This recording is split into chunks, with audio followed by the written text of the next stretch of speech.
You don't need a luxury kitchen to prepare gourmet meals. I want it a little on the sticky side. With a modest kitchen and some standard equipment, you can cook food that you would be proud to serve. There is my shrimp. All you need is a few helpful kitchen techniques, the ability to follow a recipe, a passion for food, and a fascination with cooking.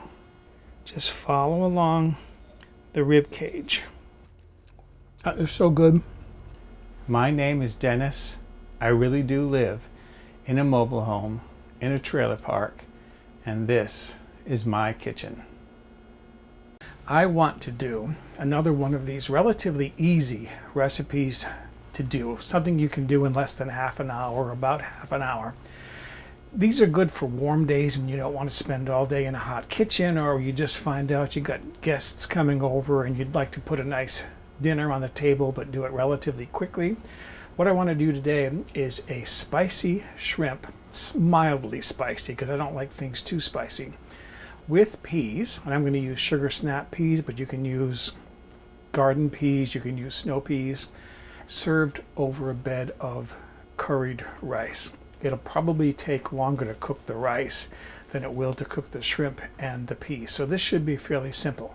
So let's start making this spicy shrimp with peas and curried rice. I've got a medium saucepan here, heating over medium heat. I'm going to put about a tablespoon of pure olive oil in there, what I like to call cooking olive oil.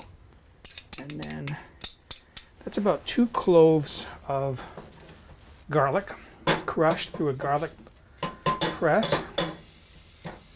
As we're just starting to fry, give that about less than a minute, a few seconds to fry. If you overdo it with the garlic, it'll turn brown and get bitter. And then I want to add 1 cup, which is 235 grams of rice. You can use long grain rice. I think this is a short grain rice. This is some rice that somebody gave me. And stirring this often, I'm going to cook this for about 2 minutes. Okay, that has been cooking for a couple of minutes. This should steam up. Hopefully it won't fog my camera lens.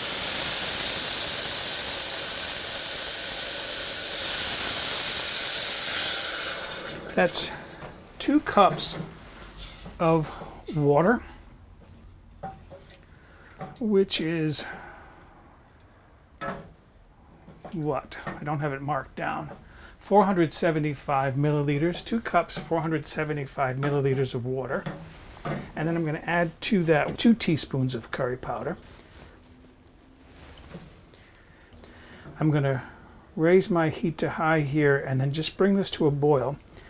And once it comes to a boil, I'll reduce the heat to low, put a cover on it, and I'll move this pan to a back simmer burner. And then I will cook it until the rice is all cooked and the moisture is absorbed. That should be anywhere from, say, 16 to 18, maybe even 20 minutes. I need to slice a large shallot here. As far as how big this is, it came out to 1.4 ounces or about 40 grams. And that is quite a large shallot. And I just want to do a real thin slice on this because I'm going to cook this very well. I don't like shallots.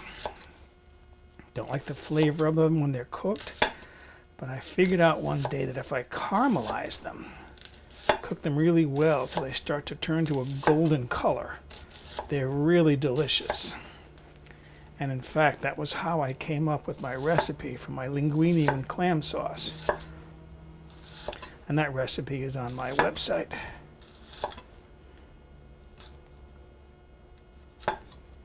Just want to make sure I get those good and thin.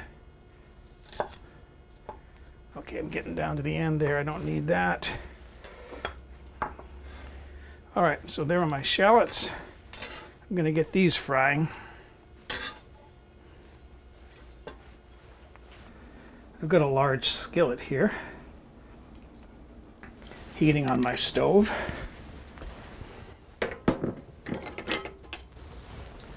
And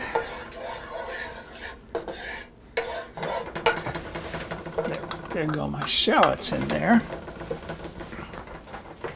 And I'm going to fry these over medium-high heat to start with. And then as they cook, as the moisture cooks off, they'll start to brown kind of quickly. That's when I'll start reducing the heat. I want to get these to a golden color, so they're lightly caramelized. My shallots are just starting to change color. So now what I'm adding here is 5 ounces at about 142 grams of sugar snap peas. I'm going to cook these for about 3 to 4 minutes. My peas now have been cooking for about 3 minutes. You can see my shallots there, how they're a nice golden color. So those have been beautifully caramelized. The peas, sugar snap peas, are at the tender crisp stage. So I'm going to turn my heat off. I'm going to transfer these to a bowl and then start cooking my shrimp. Got my pan over the heat again. I'm going to add another tablespoon roughly of oil. And then I have here about 1 pound, 454 grams of shrimp that have been peeled, all the shell taken off, and deveined. And I'm going to cook these just until they're pink and cooked all the way through. These will cook very quickly. So there are my shrimp. Those cooked very quickly. I turned these all over to make sure that they would be cooked evenly. I'm going to put in there about a tablespoon of fresh lemon juice, and this is about a teaspoon of red pepper flakes. Get those distributed. I don't want them all on one shrimp.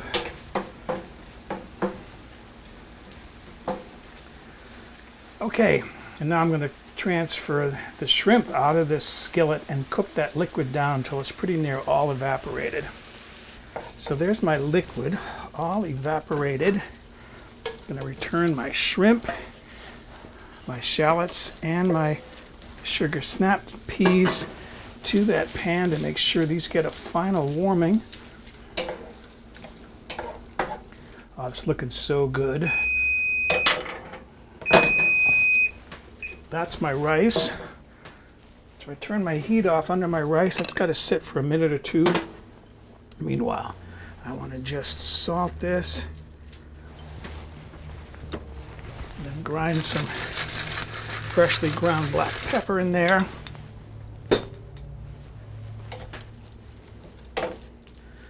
Beautiful.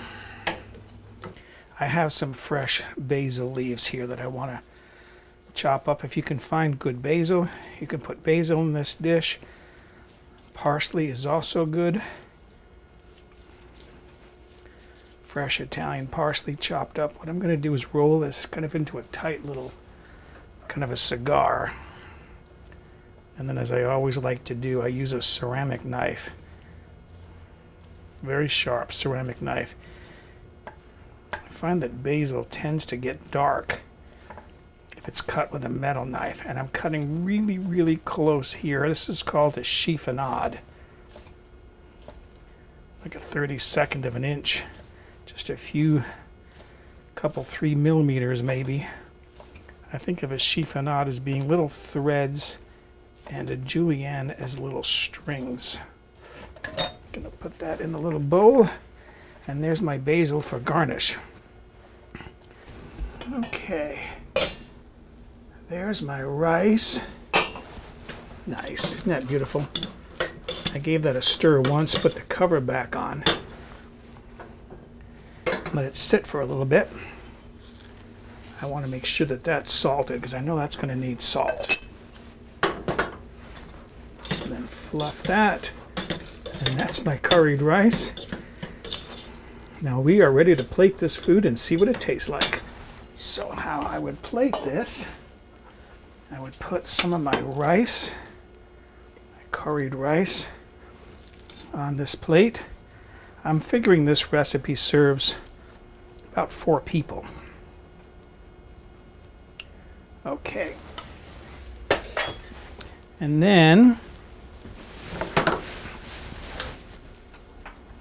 bring in my shrimp and sugar snap peas. Oh, does that look beautiful? I love sugar snap peas as it is, and I think they go very well with shrimp. A lot of different seafood.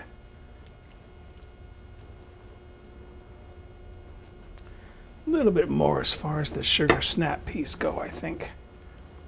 I do like them. All right.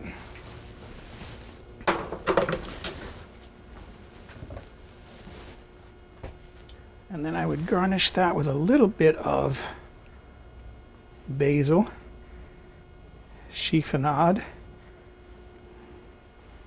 just lightly. And one thing I like to do with a lot of these dishes is this is where I like to use extra virgin olive oil. I cooked with pure olive oil, but I like to put a little bit of extra virgin olive oil over the top of food, just to lightly garnish it, gives it a shine, a little bit more of a peppery flavor. And there it is, my spicy shrimp with peas and curried rice. Very quick to make. You saw that I had the shrimp and the vegetables done right about the time that the curry rice was done.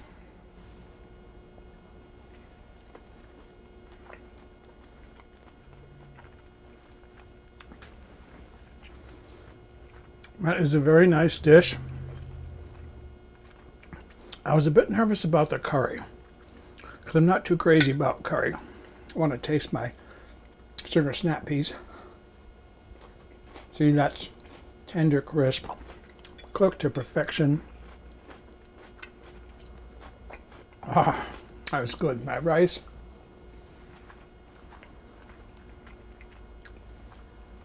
Okay. Excuse me. I'm going to go enjoy my shrimp with sugar snap peas and curried rice. For a printable PDF copy of this recipe with step-by-step photographs, visit the White Trash Cooking website and look on the home page or in the recipe archive. I have a medium saucepan heating here over medium-high heat. And I'm putting into that about a tablespoon of pure olive oil, what I call cooking or frying olive oil.